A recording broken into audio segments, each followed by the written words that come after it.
বের হলাম পঞ্চগড়ের উদ্দেশ্যে। লাগবে 7 থেকে 8 ঘন্টা। গাড়ি চলেছে কততে জানেন?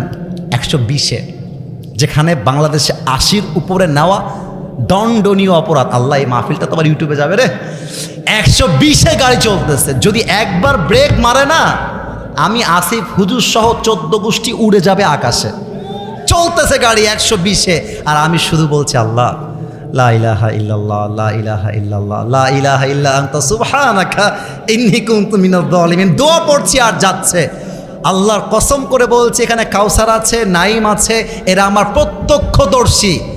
যেখানে মাহফিল ধরার কোনো সম্ভাবনাই নাই, সেখানে আল্লাহ তাআলা আমাকে 10:30-এ পৌঁছায় দিয়েছে।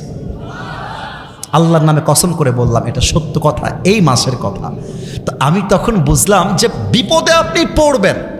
আপনি যত বড় ফেরেশতা হন, আল্লাহওয়ালা হন, পীর হন, বুজুর্গ হন, বিপদে আপনি পড়বেন। বাট ভয় পেও না, বুক চিরে দাঁড়িয়ে যাও, আল্লাহর ভরসায় সাহসটা বাড়াও, আল্লাহর নামে আগুন জ্বালাও বুকে, সত্যের পথে চলো, সাহস রাখো মুখে।